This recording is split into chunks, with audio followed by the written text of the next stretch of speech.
గురువుగారు క్షుద్ర పూజలు అనేవి ఉంటాయా?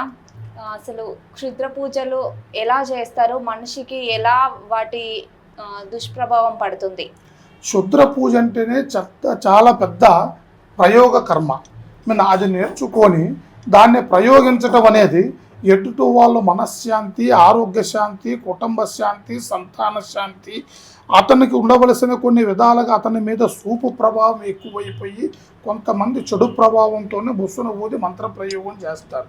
అది బొమ్మ రూపేణా చేయొచ్చు, కాళ్ళ మట్టి రూపేణా చేయొచ్చు, మనసు ఎంట్రుకల ద్వారాగైనా చేయొచ్చు, మనసుని ఏ విధమైన వస్త్రం ద్వారాగైనా చేయవచ్చు.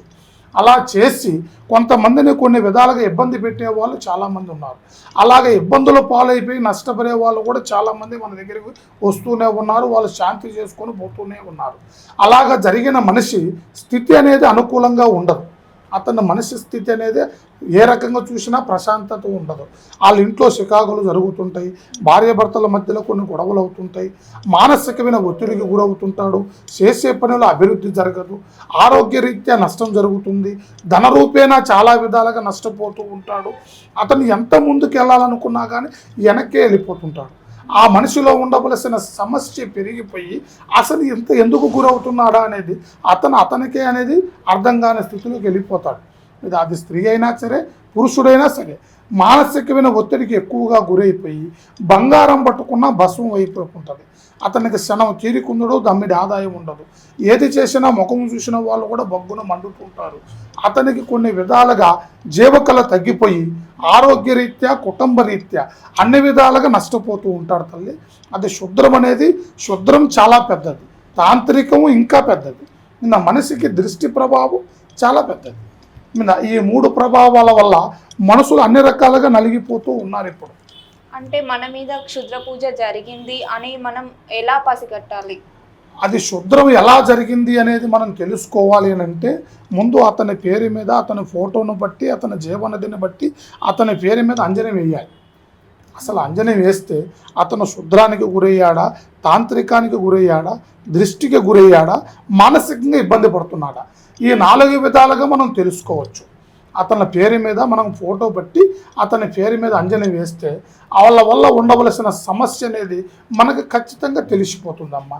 అలాగ మంత్రానికి గురైన మనిషి ఎవరైతే ఉంటారో వాళ్ళకి మనశ్శాంతి ఉండదు, కుటుంబంలో ప్రశాంతత అనేది ఉండదు, ఆరోగ్య శాంతి ఉండదు, అనుకున్న పనులు నెరవేరు, ఏది చేసినా పీడ కలలు, మనశ్శాంతి లేకోకుండా పడుకుంటే కొన్ని చెడు కలలు వస్తుంటాయి. మనిషిలో ఉండవలసిన జీవనడి అనేది చచ్చిపోతుంటుంది. మనిషికి ఎంత ఖర్చు పెట్టాలనుకున్నా డబ్బు ఒట్టికినే గంగలో పోసినట్టునే, ఇట్లా పారే గంగలో పోస్తే ఎలా కొట్టకపోతాయో ఆ ధన రూపేణా కూడా అలా కొట్టకపోతూ ఉంటుంది. మనిషిలో ఉండవలసిన స్థితి అనుకూలత అనేది కొద్దిగా జారిపోతూ ఉంటుంది. ఏ కళ్యాణం అనుకున్నా నిలకడ కాదు, బిడ్డలు కూడా దారిలో ఉండరు, కుటుంబం ఎందుకు కూడా ప్రశాంతత ఉండదు, వాళ్ళకి మనశ్శాంతి అనేది చాలా కరువు అయిపోతుంటుంది. అలాగ ఉన్నవాళ్ళు ఖచ్చితంగా మంత్రానికి గురైనట్టు లెక్క.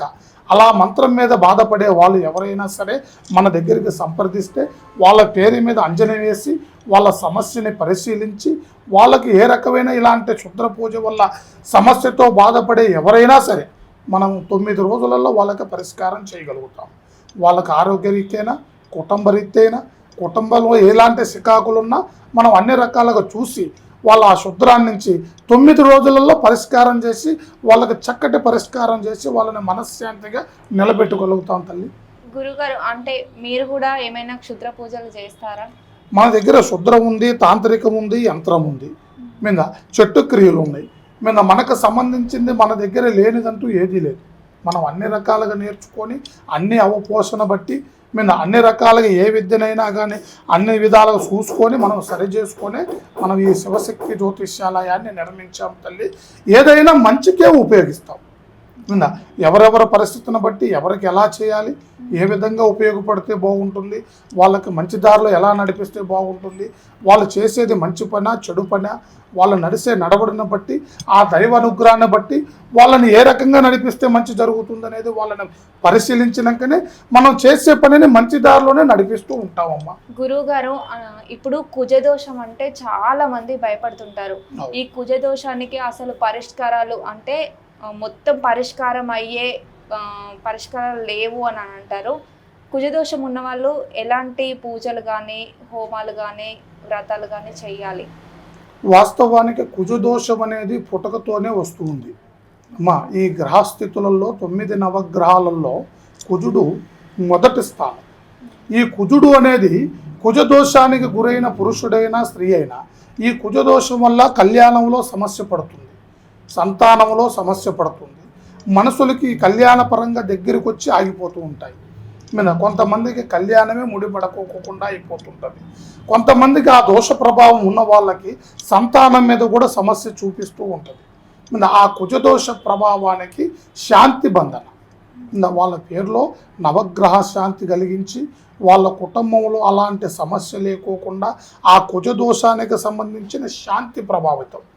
అది ఏ స్టేజిలో ఉంది, వాళ్ళ వయసు ఎంత ఉంది, వాళ్ళ వయసును బట్టి, వాళ్ళ వయసు బలాన్ని బట్టి, వాళ్ళకున్న దోష ప్రభావం అది ఎంత ప్రభావంగా ఉందనేది మనం ముందుగా వాళ్ళని పరిశీలించాలి. ఒక్కొక్కరికి ఒక్కొక్క స్టేజ్లో ఉంటుంది పరిస్థితి. 20 ఏళ్లలో ఉన్న వాళ్ళకి ఒక స్టేజ్లో ఉంటుంది, 25 వరకు ఒక స్టేజ్ ఉంటుంది, 30 వరకు ఒక స్టేజ్ ఉంటుంది, 35 వరకు ఒక స్టేజ్ ఉంటుంది. ఆ దోష శాంతి ఎంతవరకు ఉందా అనేది మనం పరిశీలించిన తర్వాతనే వాళ్ళని మనం మార్గం చేయవచ్చు.